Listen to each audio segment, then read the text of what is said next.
Hello Pokemon trainers! I have an exciting video coming at you today.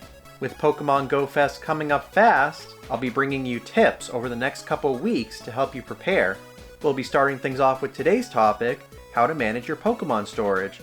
We've got a lot to cover, so let's dive into it.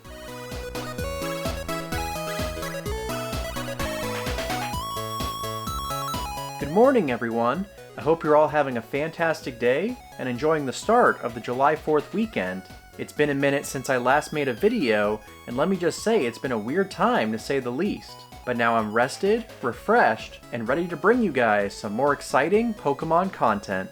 So the big question we'll discuss in today's video is how much Pokemon storage will you need for Go Fest? While the answer to this question varies on what type of player you are, the best answer I can give is to have as much as possible. With so many cool Pokemon appearing over the 2-day event, you won't want to waste any time transferring Pokemon when you could be catching or raiding.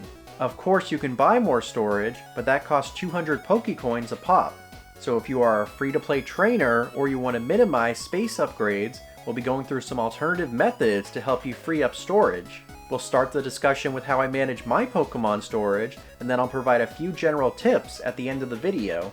So when clearing my storage, I put each Pokemon into one of the following categories: Legendary, Shiny, Rare and Regional, PvP and Raids, Hundos and High IVs, Distance Trades, Personal, and Miscellaneous. Obviously some Pokemon may cross between categories, but for the most part, each one has its own particular place. So kicking off the discussion, let's talk about Miscellaneous Pokemon. These are Pokemon that have no sentimental or practical value to you as a player and are only taking up space. They could be from a recent Spotlight Hour, an event last month, hatched from a local 5K egg, or stuff you traded that you forgot to delete. Nonetheless, if you're not going to power them up or keep them as a trophy, it might be time to hit that release button. If you go through your storage right now, I'm sure you'll be able to find about 100 or so Pokemon that fit the bill. That being said, it's best to check their IVs, just in case you have a hidden Hundo lying around. Next up on the list, we have Personal Pokemon. This will probably be the hardest category to clear, but if you manage to get through it, the rest is gonna be easy peasy lemon squeezy. In my collection, a lot of what I consider personal Pokemon were either caught in 2016 and 2017, have exclusive moves, or have a specific story tied to them. In terms of what to save, I recommend keeping your oldest caught Pokemon, especially if they're from 2016 and 2017. If you're trading with someone who has less than 10 lucky Pokemon, they can be used to get guaranteed luckies. And even if they have less than that, these early Pokemon still have a higher chance to go lucky when traded. As for the rest of your personal collection, it's best to think about why you're holding on to them. Was the experience really that life-changing? If the answer is yes, then store it for later. If not, I would consider either trading it or trashing it. Continuing our discussion on trading, let's talk about Pokemon that are reserved for distance trades. These Pokemon could have been obtained from a vacation trip, an egg from a regional friend, or a remote raid. The main reason you're holding on to these is that you can get 3 candy when trading with a local player. If your storage is full of trades, I recommend finding a local player to swap them with as soon as possible. That way you can re-roll and unload a lot of this extra baggage. If you don't have anyone to trade with, you can always convince a friend or family member to start playing. There will be plenty of opportunities to catch Pokemon worth re-rolling, such as the 5th anniversary event that's starting next week. In the case that you're not able to find anybody to trade with, you might need to consider transferring some of these Pokemon. I would recommend keeping the rarer Mons while deleting the more common spawns. You'll be able to replenish your supply of distance trades once Go Fest comes to an end.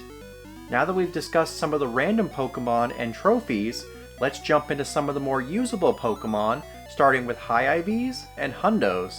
These Pokemon are the best of the best and are optimal for raids, gym battles, and the Master League in PvP. That being said, keeping an abundance of the same Pokemon isn't necessary. You can only have a max of 6 Pokemon in a party, so this is the number you should consider. I would also recommend evaluating what High IV Pokemon are worth keeping. Do you plan on using a 98% Swellow? Probably not, so it might be time to let it go. As for hundos, while they're special because of their rarity, not all are useful with perfect stats, like this Wishmer here. Maybe it's better to take a picture for the gram than send it over to the professor. Next up, let's talk Pokemon for PvP. Obviously, these are the Pokemon that you're going to power up so you can use them in trainer battles. Like the previous category, I found multiple Pokemon with great stats for the same league. After Calm Day, I had 7 Machamps all suited for the Ultra League. Again, it's not necessary, so just keep the one that has the best stats and you're good to go. Rare and regional Pokemon are up next. In the case of rare Pokemon, I can understand the reason for holding them. Pokemon like Unknown, Delibird, and Dino rarely spawn in the wild. However, these Pokemon will eventually make their return. We already know that Dino and certain Unknown will appear during Go Fest, and Delibird will return during the holiday season. If you have an abundance of these Pokemon, I recommend consolidating your stock to just a few each. As for regionals, I would consider how often these Pokemon are available before you transfer any.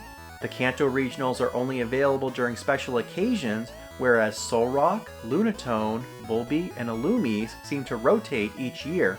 I'd probably keep about 6 of the Kanto regionals, transfer the rocks, and keep 2 to 3 of the bugs.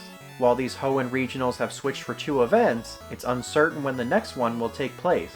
On the other hand, Heracross, Corsola, Tropius, and many newer regionals have yet to receive a global release, so maybe keep a few more of these since they're exclusives. The next category we'll be discussing is shiny Pokemon. Considering how challenging it is to obtain them, I don't recommend transferring any of your shinies. That being said, there's alternative ways to clear them from your box. You can use Pokemon Home to send 5 shinies per week, where some can then be imported into Pokemon Sword and Pokemon Shield. Many of our Community Day Pokemon can be sent over to these games, so I recommend putting those extras to good use. Additionally, if you own a copy of Pokemon Let's Go Pikachu or Eevee, you can send up to 50 Kanto Pokemon at a time. A lot of recent community days over the past 2 years have featured Kanto Pokemon, allowing them to be transferred this way. Many are also compatible with Sword and Shield, so they won't be stuck if you no longer play Let's Go. I mean, I don't know why you wouldn't, it's such a fun game. The last category on our list is arguably the most legendary. It's also difficult to clear this category because, well, they're legendary. The thing is, once a legendary leaves raids, it's only a matter of time until they make their return. We've even seen some legendaries return to raids within 6 months. It's also been confirmed that a majority of the legendaries will be available in raids during the second day of Go Fest. It is for this reason that I recommend not keeping more than 6 to 10 of these Pokemon. You'll have a full team along with a few extras for special and lucky trades.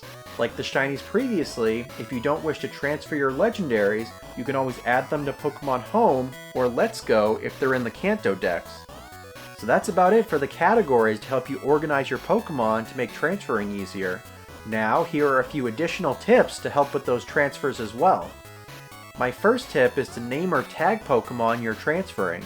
This will make it so you won't waste any time doing 1 to 2 transfers at a time. Organize your storage, and then when the time is right, transfer everything in just under a minute. Easy.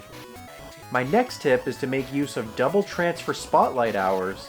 If you're not familiar with Spotlight Hour, basically it's like a community day, but for 1 hour on Tuesdays from 6 to 7 p.m. local time. You have a specific Pokemon that hyper spawns, as well as a bonus such as Double Catch Candy, Double Catch Stardust, and Double Transfer Candy.